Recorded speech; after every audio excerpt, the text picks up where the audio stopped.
Já estamos de volta e aqui ao meu lado, mais uma vez, doutora Diana Dari, que é sempre um grande prazer poder contar com a sua participação. Muito obrigado mesmo por estar aqui mais uma vez. Eu que agradeço, João. Prazer estar aqui com você novamente. Hoje nós vamos estar falando de um tema que eu considero muito importante, que é o vínculo familiar. Mas você deve ter algum problema em casa entre os irmãos.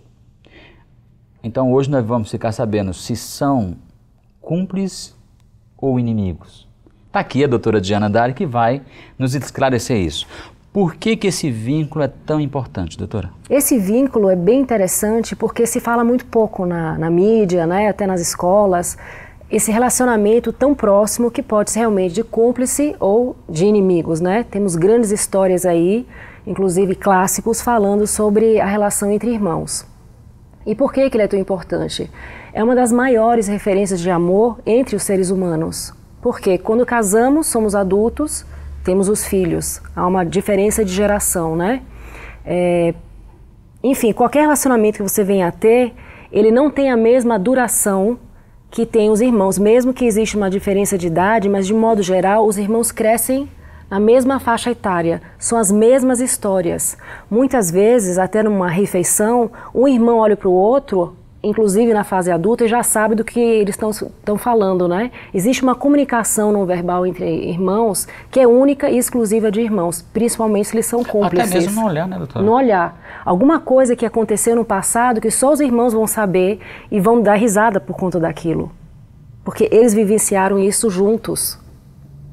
Eu acho que talvez porque realmente esse vínculo é muito forte, brigam, discutem, mas sim, são sempre irmãos. Na hora da necessidade mesmo, os irmãos voltam, pode estar distante, pode ter um ter questionado o outro, mas na hora da necessidade se juntam novamente. Normalmente sim. Isso se chama vínculo, né? Isso. Doutora, e qual é a importância dos pais nesse vínculo? Pois é, a importância é em relação às referências, porque as primeiras referências de amor vem dos pais. Então, se os pais se dão bem, se os pais têm respeito em casa, a probabilidade desses irmãos se respeitarem também são maiores, né? As chances são maiores de se darem bem, porque eles vão ver pelo reflexo dos pais essa interação, esse relacionamento e vão repetir entre si. Então, se você tem pais que brigam muito entre si, a probabilidade dos irmãos brigarem muito dentro de casa também é grande. Aprende o que vê? Aprende o que vê, são referências de amor. Olha que interessante. Sim. Doutora, é possível evitar o ciúme para acabar com as brigas entre irmãos? Não. Ciúme, ele está sempre presente porque é uma disputa de poder. Há uma disputa de quem veio primeiro, quem veio depois, quem manda, quem não manda. Então o ciúme é até natural que aconteça. Claro que se houver brigas muito frequentes e muito agressivas, aí já é uma coisa que tem que se tomar mais cuidado. Tem que se reparar. Olha, mas como é interessante, né? Eu lhe perguntei porque assim, eu conheço vários irmãos, mas não há meios de se evitar. Sempre tem um questionamento, sempre tem uma discussão, por mais unido que seja, mas sempre há, né, ali uma farpa, né? E é uma disputa também em relação ao amor da mãe, muitas vezes. Ele quer agradar tanto a mãe que ele começa a disputar, é como se fosse um triângulo. Ele quer disputar o amor da mãe, mas aí tem um irmão. Às vezes menor, às vezes maior. Então a posição que ele está dentro dessa família é que vai também mostrar o que ele está tentando demonstrar para os pais, ou no caso a mãe, né? Doutora, como que se explica, por exemplo, que existem irmãos que são muito amigos e existem irmãos que se tornam inimigos? Como que se explica esse fenômeno? Olha, eu vou te relatar dois clássicos que muita gente conhece, que é João e Maria, dos irmãos Grimm. Então, o que acontece? João e Maria, só relatando rapidamente a história, ele tenta salvar sua irmã das garras da madrasta, porque eles não têm comida em casa e a madrasta quer que os dois vivam a própria sorte na floresta. Só que João, quando ele ouve isso, ele fala: Maria, tenha calma, porque eu vou te ajudar, nós vamos sobreviver. E ele põe pedras no caminho para eles poderem voltar para casa.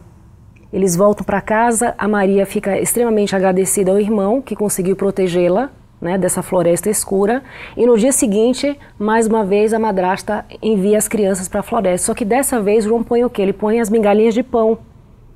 E os passarinhos comem, eles ficam na selva, nessa floresta, e aí avista uma casa linda de doces, que é a bruxa malvada. O que ela vai fazer? Ela vai tentar alimentar João, deixar ele bem gordo, para depois comê-lo. E quem socorre dessa vez é a Maria. Então há uma cumplicidade muito grande entre irmãos, e essa história clássica tem esse valor por conta da cumplicidade dos dois, um ajudando o outro. E tem muitas histórias que vemos de irmãos que em momentos de doença, momentos de separação, de luto, eles estão muito unidos. Como você falou, às vezes tem uma distância muito grande de espaço, de tempo, de geografia, mas quando você encontra aquele irmão, você não precisa nem falar. O amor é muito forte, está na pele, está no sangue, né? E tem os irmãos inimigos, que é a história da Bíblia, né? Abel e Caim, onde um mata o outro por inveja e ciúme em relação à oferenda que foi feita para Deus. Isso é possível. Então, há infelizmente histórias terríveis de fratricínios, né? Homicídios entre irmãos, que já começa a história da Bíblia. A gente vê também nas brigas judiciais, né? Heranças, né? Disputas financeiras que são terríveis. Mas a gente sempre torce que os irmãos tenham essa cumplicidade, como na história de João e Maria. Para que possas manter essa união, manter essa aproximação, a terapia pode ajudar de alguma forma? Pode ajudar, porque muitas vezes os pais não percebem que são eles, muitas vezes, os grandes causadores das disputas entre os irmãos. Às vezes um pai ou uma mãe favorece mais uma criança do que a outra. Às vezes a relação dos pais não está boa e aí isso reflete nas crianças. Às vezes os pais interferem muito nas brigas das crianças e isso não é sempre necessário. Uma pergunta que fazem muito: é importante interferir na briga entre irmãos só se eles estiverem se engalfiando mesmo, que já está correndo risco de vida, aí realmente tem que intervir. Mas um pouco de briga é até bom, porque isso vai ajudá-los no desenvolvimento emocional, saber compartilhar, saber dividir as coisas. Então um pouco de briga é até saudável. Que bom poder contribuir com você de casa com essas informações. Eu tenho certeza absoluta que você não vai trocar de canal. Eu vou fazer o intervalo e volto em 2 minutinhos.